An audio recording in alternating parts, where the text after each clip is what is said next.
falando de um assunto muito importante, que é o assédio moral e sexual no ambiente de trabalho. Para isso, nós convidamos a advogada, a doutora Milena Moura. Ela vai falar sobre esse assunto relevante aqui em nossa programação.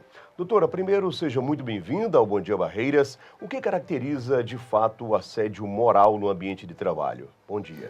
Bom dia, eu quero inicialmente agradecer pela oportunidade de estar aqui mais uma vez e falando sobre esse tema que é tão importante. Bem, o assédio moral, assim como o assédio sexual, eles não têm uma conceituação na legislação, não tem uma legislação específica que os conceitue. Então, nós temos um arcabouço, um sistema jurídico, sobretudo por meio da doutrina, que são aí os livros, a teoria e a sua aplicação prática, que é a jurisprudência.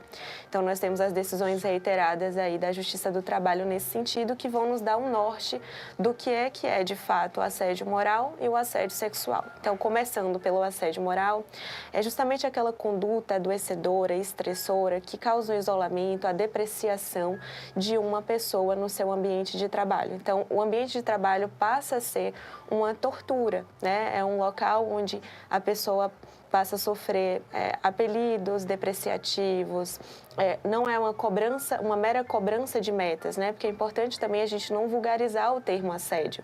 Muitas normas que trazem esses direitos, esses novos direitos que são importantes e são sensíveis, elas acabam sofrendo uma vulgarização em razão dessa utilização em larga escala, é como se tudo fosse assédio, e nem tudo é assédio. Então, o assédio, ele faz com que, e aí dentro do assédio moral, é uma atuação repetida e sistêmica.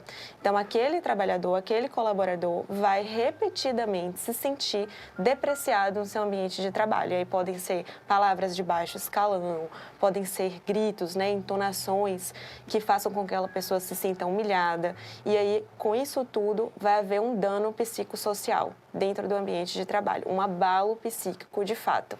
Mas a cobrança excessiva também pode ser caracterizada no assédio, sim. Doutora? Pode sim. Que acontece muito. Infelizmente, é mais comum do que a gente imagina, A cobrança excessiva e a sobrecarga daquele trabalhador também vão abalar psiquicamente no seu ambiente de trabalho, vão causar essa depreciação no sentido de eu não sou capaz de dar conta de tanta coisa.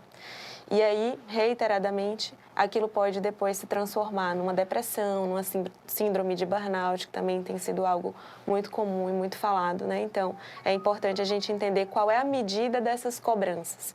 O assédio moral, ele tem uma subjetividade maior, ele é mais sensível, é mais difícil de se reunir um arcabouço probatório para o trabalhador, porque é aquela conduta repetida que está, às vezes, na sutileza, numa forma de falar que é diferente, mas que causou ali uma depreciação, um sofrimento, um abalo, Então, está dentro desse campo. Agora, doutora, quando o trabalhador deve procurar ajuda psicológica ou jurídica? Bem, ao caracterizar, por isso que é tão difícil, A gente está falando de um problema que é cultural também. Ele está para além de um simples ato. Ele tem que ser realmente sistêmico e repetitivo. E ele é cultural. Então, às vezes, parece ser apenas uma brincadeira, mas não é. Até que o colaborador perceba que ele está dentro de uma situação de assédio, às vezes demora um tempo. Então, o ideal é procurar o quanto antes. Eu percebi que o meu trabalho passou a ser um ambiente estressor e adoecedor, então é procurar para ver, primeiro, caracteriza de fato o assédio moral?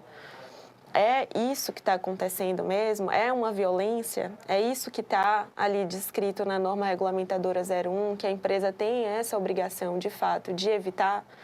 Porque, às vezes, são meros constrangimentos ali, situações pequenas, mas é repetitivo, é sistemático. Então, primeiro é tentar entender o que é. Por isso que é tão difícil, é por isso que a gente precisa falar sobre isso, de fato, porque não é fácil você perceber que aquilo, de fato, é um assédio. E aí a gente está falando de assédio moral, que pode acontecer tanto dentro da horizontalização das relações, então colegas que estão ali no mesmo cargo, ou na verticalização das relações. Então, você tem um poder hierárquico e esse poder está exigindo demais, está utilizando dessa posição para diminuir, para humilhar, para depreciar aquela pessoa, então a gente tem uma situação de assédio. E é repetitivo, é sistemático, é uma situação de assédio. Dentro do assédio moral, né? Doutora, a gente pode também falar sobre assédio sexual, porque paralelo a isso também pode estar acontecendo o assédio sexual, que aí a situação já é um pouco mais grave, né, doutora? Sim. O assédio sexual, diferente do assédio moral, ele não tem a necessidade dessa situação sistemática e repetitiva. Uma única ação pode... Única atitude, né? Uma única atitude pode configurar o assédio sexual no ambiente de trabalho. Uma piada, por exemplo? Uma piada, ela passa a ser ali, pode começar, pode ser o início dessa situação. Porque o que acontece? No assédio sexual, o cunho é predatório. Às vezes, essa piada ela pode entrar no assédio moral, mas não no assédio sexual. Ele pressupõe, de fato, a existência da verticalização da relação, então é preciso ter uma hierarquia mesmo, porque esse cunho predatório faz com que o agressor queira uma vantagem. Então, se ele está numa posição de hierarquia superior, ele vai exigir daquela pessoa uma conduta que o beneficie, que ele queira, e que vai colocar a pessoa numa situação de ameaça. Então, ele quer uma vantagem e ele vai, para isso, condicionar a uma conduta.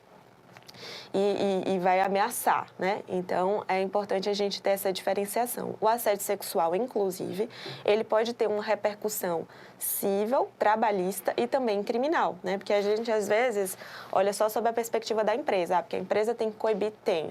Existem várias ações, inclusive aí dentro da CIPA, que a gente pode ter uma preparação da empresa para que exista realmente a repressão desse tipo de atitude no ambiente de trabalho, porque às vezes ali a pessoa vai criar uma amizade e daqui a pouco não se percebe estar dentro de uma situação de assédio moral ou de assédio sexual.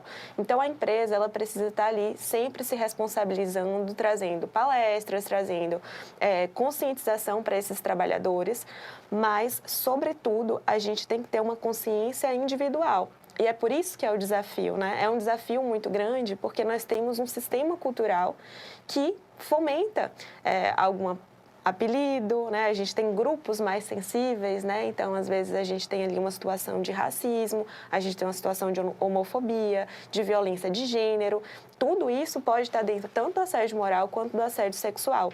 E aí é que está a sutileza, a dificuldade, o enfrentamento de uma questão que é cultural. É por isso que tem que começar pela conscientização.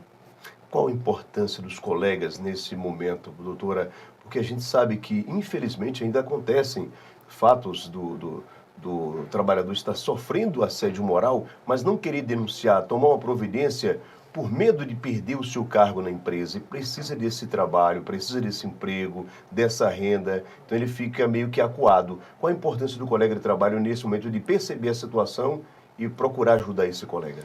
Pronto. Então, essa consciência coletiva, ela é importante porque gera empatia, né? Então, eu não quero passar por isso também, eu vou ajudar o meu colega. A situação do medo, né, das represálias, tanto das represálias mesmo dentro do ambiente laboral ou mesmo de uma demissão, é uma situação que é típica, né? É por isso que há o assédio moral e sexual, porque a pessoa tem um medo de perder o seu emprego, de ter um ambiente de trabalho ainda mais difícil de lidar. E aí ter essa consciência coletiva é importante, sobretudo porque a prova testemunhal, e aí os colegas, ela é substancial para caracterizar a existência dessa violência, né? São diversas as ações que a gente percebe que, muito embora o trabalhador alegue a existência do assédio moral, principalmente, porque aí ele repercute um dano moral trabalhista, por exemplo, mas ele não tem provas, né? Então, ele precisa reunir um arcabouço probatório, ele tem que fazer o registro do que aconteceu, quando aconteceu, com quem aconteceu, quem presenciou. E aí, dentro desse ambiente coletivo, tentar reunir provas, inclusive a testemunhal, por meio dos colaboradores, dos demais colegas, para conseguir tentar configurar aí a existência de fato e provar. Porque não adianta a gente alegar e não ter como provar. Provas, né? De fato, é um assunto importante, muito relevante e muito extenso. Queria muito agradecer a sua presença para a gente no sentido de a gente estar aqui debatendo esse assunto, esclarecendo para quem está nos acompanhando. Muito obrigado, doutora. Tenha um bom dia. Eu que agradeço. Um bom dia a todos.